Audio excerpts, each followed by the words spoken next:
Hello students, स्वागत है आप सभी का इवन क्लास फॉर विक्ट्री पर। स्टूडेंट्स, आज हमारी फिर से जीके की एक नई क्लास आई है। इसमें भी पहले की तरह से 15 क्वेश्चन होंगे। तो स्टूडेंट्स, आइए मैं थोड़ी सी आपको कल की जो प्रोसेस होगी हमारी उसके लिए डिटेल्स बता देता हूँ। स्टूडेंट्स, कल को लाइव टेस्ट होने वाला है जीके क्लास का, जो कि 9 बजे स्टार्ट कर दिया जाएगा। सुबह में 9 बजे स्टार्ट कर दिया जाएगा। लाइव क्लास टोटल 15 क्वेश्चन होंगे। टोटल 15 क्वेश्चन होने वाले हैं कल की लाइव क्लास में। आप सभी जिस तरह से देख रहे होंगे, एक बार और मैं देख लीजिए, दिखाता हूँ, ठीक है। और ये जो हमारे क्वेश्चन होंगे सभी गोली की रफ्तार से होंगे, यानी फटाफट स्पीड में थोड़ा क्वेश्चन होंगे 50, जिससे कि हम लगभग आधा घंटे के अंदर ही अपनी लाइव क्लास को समाप्त कर दें और सभी क्वेश्चन को अच्छे से एक्सप्लेन भी करेंगे, ठीक है। और आप यदि चाहते PDF, ये जो सा आज वाली जो क्लास होगी, आज केवल 15 क्वेश्चन की क्लास है, लेकिन कल को जो होगी वो 50 क्वेश्चन की क्लास होगी। और आप आज की क्लास की PDF या कल को जो लाइव क्लास होगी उसकी भी PDF आपको हमारे टेलीग्राम चैनल पर मिलेगी, और टेलीग्राम चैनल की लिंक हमने आपको डिस्क्रिप्शन में दे दी है। तो चलिए बिना किसी टाइम गवाए क्लास को स्टार्ट करते हैं।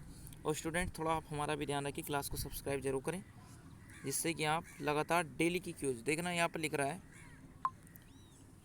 जीके की ये डेली क्लास आती है हमारी, तो ये सभी आपको मिल जाया करेंगे, अवेलेबल हो जाएंगी, ठीक है। आइए क्वेश्चन पर चलते हैं। पहला क्वेश्चन नंबर 1 पढ़िएगा। भारत मानक समय है कि भारत का जो मानक समय है वो इनमें से कौन सी बात को फॉलो करता है?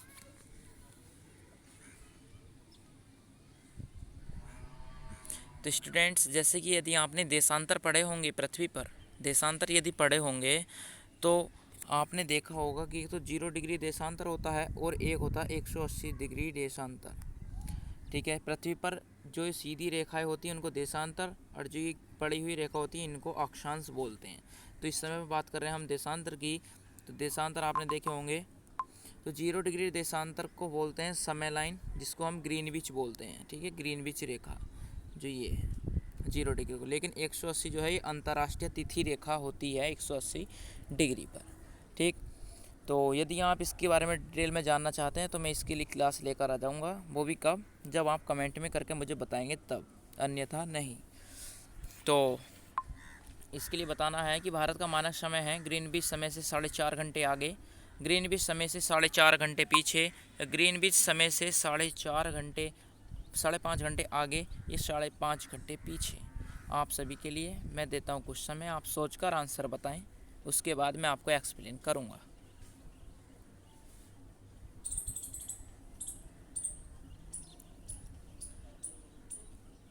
तो फिर स्टूडेंट्स, इसका right answer option number C, Greenwich समय से 5.5 घंटे आगे है भारत का टाइम। वो किस तरह से, उसको मैं ज़रा आपके लिए थोड़ा सा एक्सप्लेन कर दूं। एक्सप्लेन करना है हमको, देखिए यहाँ एक्सप्लेन करते हैं। जैसे मान लीजिए हमारी पृथ्वी है इस तरह से, और जी यहाँ ये देशांतर है ग्रीनविच का, ठीक है। ये 0 डिग्री देशांतर यहाँ पर आ गया है, और ये है हमारी 0 डिग्री अक्षांश रेखा, ठीक। हमारा भारत किधर है? हमारा भारत ईस्ट वाले गोलार्ध में उत्तरी यानी कि ये ऊपर का हिस्सा हो गया उत्तरी, और इधर का हिस्सा हो गया ये इधर वाला पूर्वी, यानी कि नॉर्थ और ईस्ट, ठीक। इधर को पूरब हो गया, इधर को पूरब, इधर को उत्तर। तो उत्तरी पूर्वी गोलार्ध में हमारे इंडिया जो है वो यहाँ पर स्थित है। तो देखिए 0 डिग्री देशांतर से जब हम इधर को ये इस तरह से पृथ्वी घूमकर आई, तो इसको यहाँ पर आने में 5.5 घंटे का समय लगा, यानी कि हमारा जो समय है वो 5.5 घंटे का इस तरह से यहाँ पर पहले होता है। चलिए, आप समझ गए होंगे। अपने नेक्स्ट क्वेश्चन की तरफ आगे बढ़ते हैं। नेक्स्ट क्वेश्चन पर चलते हैं। क्वेश्चन नंबर 2, अमरकंटक किस नदी का उद्गम स्थान है? अमरकंटक से कौन सी नदी निकलती है?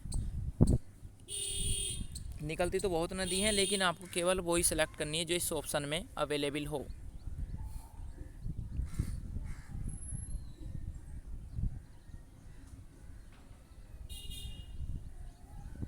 तो स्टूडेंट्स का right answer option number D, Narmada नदी, ठीक है, नर्मदा नदी। चलिए नेक्स्ट क्वेश्चन पर चलते हैं।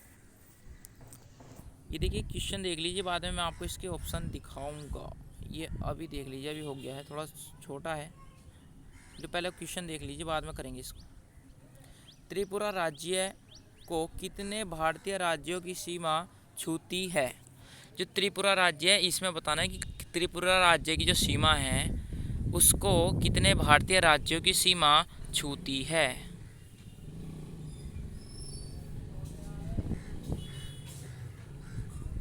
तो स्टूडेंट्स, मैं आपको इसके ऑप्शन दिखा देता हूँ।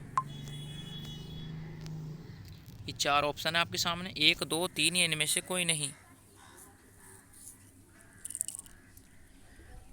तो फिर से स्टूडेंट्स, इसका right answer option number B 2, Tripura राज्य को भारत के 2 राज्यों की सीमा छूती है। चलिए नेक्स्ट क्वेश्चन पर चलते हैं। क्वेश्चन नंबर 4 है हमारा। निम्न में किस राज्य में समुद्र तट नहीं है? इन चारों में से बताना है। ऐसे तो बहुत से राज्य हैं, लेकिन हमें केवल इन ऑप्शन में जो दिए गए उनमें से बताना है कि किसके किनारे पर समुद्र नहीं है या कौन समुद्र के किनारे बसा हुआ नहीं है।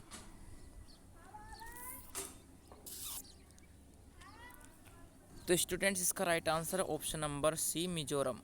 इसमें जो दिया गया है वो मिजोरम जो है समुद्र के किनारे पर स्थित नहीं है, ये मिजोरम के पास समुद्र नहीं है। ठीक है, नेक्स्ट क्वेश्चन, क्वेश्चन नंबर 5।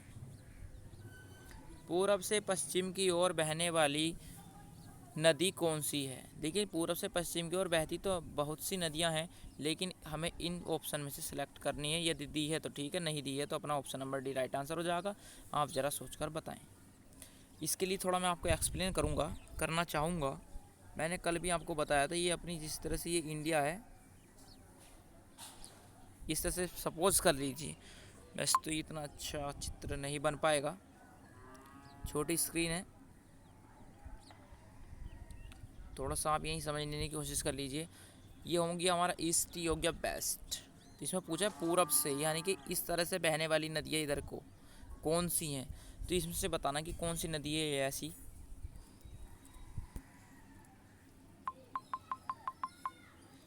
तो स्टूडेंट, वो हमारा राइट आंसर होगा option number B, Narmada. Narmada नदी पूरब से पश्चिम की ओर बहती है, और मैंने कल बताया था जो नदियाँ पूरब से पश्चिम की ओर बहती हैं वो कभी भी, ये डेल्टा है, डेल्टा का निर्माण नहीं करती, बल्कि किस चीज़ का निर्माण करती हैं? वे हमेशा एस्चुरी का निर्माण करती हैं।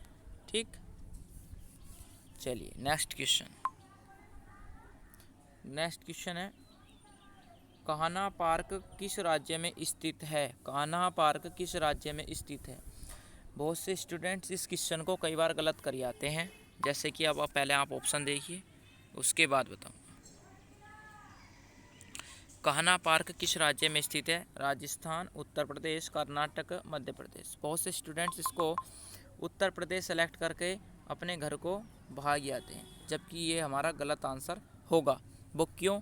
क्योंकि स्टूडेंट्स उत्तर प्रदेश में क्यों करते हैं कान्हा? अभी इसमें एक वर्ड आया है ये ऊपर, कान्हा। इस कान्हा को हम, ये कान्हा वर्ड, इसको हम कहते हैं, जो हमारे श्री कृष्ण थे भगवान जी, जो हमारे श्री कृष्ण भगवान थे, उनको हम कान्हा के नाम से जानते थे। अब श्री कृष्ण कान्हा थे, और ये कहाँ पर रहते थे? ये रहते थे मथुरा, मतलब गोकुल वृंदावन में रहते थे। मथुरा भी वहीं पास में था, तो हमने फिर भी मथुरा ही लिख दिया। तो सभी लोग ये जो मथुरा, गोकुल, वृंदावन, ये सब कहाँ है? ये सब है हमारे यूपी यानी उत्तर प्रदेश में। तो स्टूडेंट सभी यूपी पर क्लिक करें और घर आ गए, जबकि ये वो नहीं है। श्री कृष्ण के नाम पर ही नाम रखा गया है, लेकिन पार्क अलग जगह पर है। तो वो कौन सी जगह है? तो यानी कि यूपी तो गलत है, तो इसका राइट आंसर होगा option number D, Madhya Pradesh. Madhya Pradesh is the right answer of question number अपने। ठीक है, नेक्स्ट क्वेश्चन पर चलते हैं। यदि समझ में ना आ रहा हो तो बताएं, आपके लिए और कुछ सुविधा की जाएगी। नेक्स्ट क्वेश्चन अपना यहाँ पर आराम से देख सकते हैं हम। भारत में सबसे अधिक कॉफ़ी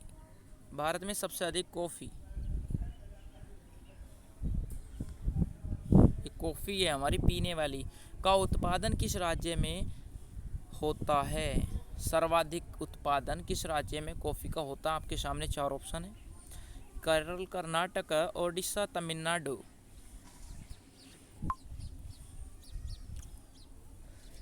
तो फिर स्टूडेंट्स, इसका राइट आंसर है option number B, Karnataka. Karnataka is the right answer of question number 7। ठीक है, और अब जो है स्टूडेंट्स सभी क्वेश्चन अपने मोस्ट आ रहे हैं, कोई यही मोस्ट नहीं है, जितने भी आज की क्लास में क्वेश्चन है सभी वेरी इंपॉर्टेंट है, बार बार परीक्षाओं में आते रहते हैं। Next question number 8। Question number 8 पढ़िएगा, रणजीत सागर बांध कौन सी नदी पर बना है? रणजीत सागर बांध कौन सी नदी पर बना है? आपके सामने 3 नदियों के नाम दिए गए हैं, यदि इनमें से कोई सी आपका आंसर हो तो उस पर क्लिक कीजिए, और यदि नहीं हो तो आप इसको डी सेलेक्ट कर दीजिए। तो स्टूडेंट्स इसका जो राइट आंसर होगा वो होगा option number C. Option number C इसका राइट आंसर होगा, ये इसका राइट आंसर है ऑप्शन नंबर सी, रावी नदी। ठीक है, रणजीत सागर बांध रावी नदी पर स्थित है। और मैं इसके बारे में आपको थोड़ी सी डिटेल बता देता हूँ। यह परियोजना जम्मू कश्मीर तथा पंजाब, ये भारत में है वैसे तो, जम्मू कश्मीर और पंजाब जो दोनों राज्य हैं, इन दोनों की राज्य सरकारों ने इसको चलाया, जिसमें कि इसकी एक झील थी, उसका 60% पानी जम्मू कश्मीर यूज करेगा और 40% पंजाब यूज करेगा। तो इसमें दिया गया रणजीत सागर बांध जम्मू कश्मीर और पंजाब की जो हमारी ये रेखा है यहाँ पर ये स्थित है, दोनों की ये साझे की परियोजना है। यह परियोजना कब लागू हुई, कब शुरू हुई वो बताने जा रहा हूँ। यह परियोजना 1981 में लागू हुई, मतलब इसका कार्य चला, और 2001 में इसका कार्य पूर्ण हो गया। ठीक, रणजीत सागर बांध परियोजना। ठीक, इसके चलते हम चलते हैं अपने ज्योग्राफी के 8 क्वेश्चन थे आज कंप्लीट हो चुके हैं। अब आगे को जो है हमारे वो ऐसा हिस्ट्री के क्वेश्चन, उनको अपनी नज़र में डालते हैं। क्वेश्चन नंबर 9, गुरु गोविंद सिंह की हत्या कहाँ पर की गई थी? स्टूडेंट्स पहले मैं बता दूं गुरु गोविंद सिंह कौन थे। गुरु गोविंद सिंह सिख धर्म के 10वें इनके गुरु थे, जिनका जन्म बिहार पटना में हुआ था। अब पूछा गया कि इनकी हत्या कहाँ पर की गई।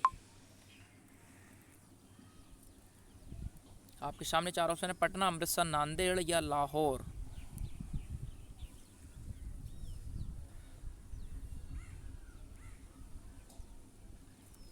तो इसका राइट आंसर है option number C, Nanded. Nanded कहाँ पर है? तो नांदेड़ जो है ये हमारे महाराष्ट्र राज्य में स्थित है। नांदेड़ जो स्थान है महाराष्ट्र में है।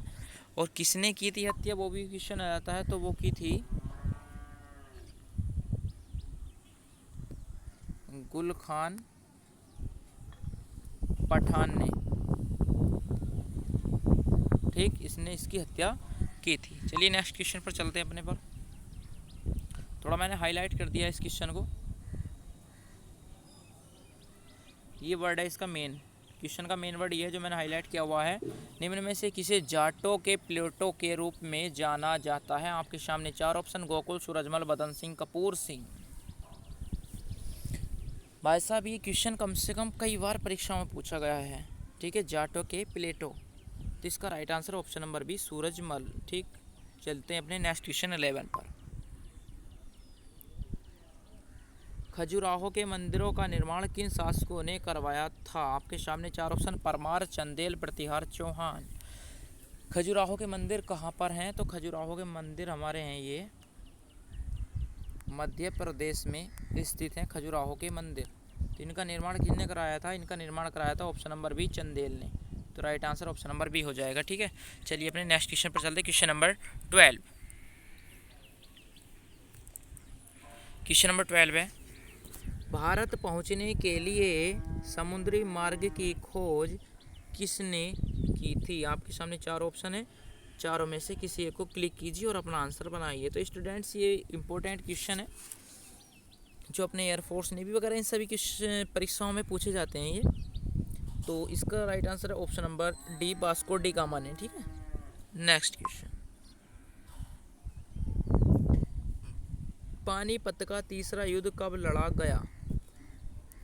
पानीपत का तीसरा युद्ध कब लड़ा गया? देखिए स्टूडेंट्स, पहले हमने पिछली क्लासों में पानीपत के प्रथम युद्ध के बारे में जाना था। तो पानीपत का प्रथम युद्ध कब लड़ा गया? तो वो लड़ा गया था 1526 में। कब लड़ा गया? 1526 में। लेकिन अब का जो युद्ध है वो कब लड़ा गया? वो लड़ा गया 1500 या 1700, आप ही बताइए। अच्छा हाँ, तो वो युद्ध लड़ा गया 1561 ईस्वी में। 1761 में लड़ा गया पानीपत का तीसरा युद्ध।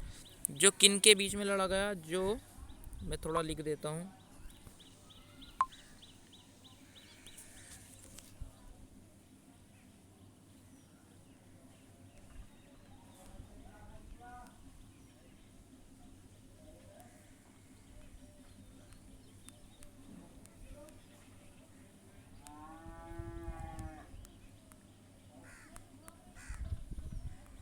तो स्टूडेंट्स, ये जो पानीपत का तीसरा युद्ध है अब्दाली और मराठा के बीच लड़ा गया था। ठीक है, आइए अपने फिर से क्वेश्चन नंबर 14 पर चलते हैं।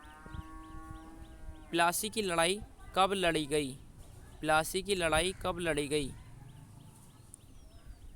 तो मैं इसका डायरेक्ट आपको आंसर बताता हूँ, थोड़ा बहुत एक्सप्लेन जो होगा वो अगले क्वेश्चन में होगा, वो इससे संबंधित है। तो प्लासी की लड़ाई सन 1757 में लड़ी गई। Option number 20 right answer. Okay, चलिए नेक्स्ट क्वेश्चन पर चलते हैं फटाफट।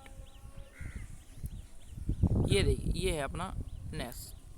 प्लासी की लड़ाई अंग्रेजों ने किसके विरुद्ध लड़ी? तो प्लासी की जो लड़ाई थी वो 1500, अभी हमने पीछे क्वेश्चन में देखा था, ये बी आंसर था, 1757 में लड़ी गई थी। 1757 में लड़ी गई थी ये। और 1761 में, अभी हमने बताया आपको, 1761 में पानीपत का युद्ध हुआ था। और 1757 में हुई थी प्लासी की लड़ाई, जो अंग्रेजों ने किसके विरुद्ध लड़ी थी? तो आपके सामने 4 ऑप्शन है, किसी एक को आंसर बनाएं, उसके बाद हम इसका राइट आंसर बनाकर आपको देंगे। तो स्टूडेंट, प्लासी की लड़ाई थी वो नवाब सिराजुद्दौला के विरुद्ध लड़ी गई। ठीक है, आज इसी तरह हमने अपने 15 क्वेश्चन कंप्लीट किए और अपनी जीके क्लास आज यहीं पर समाप्त होती है। और स्टूडेंट्स, कल को आना ना भूलना अपनी क्लास में, जो टेस्ट होगा लाइव हमारा 50 क्वेश्चन का।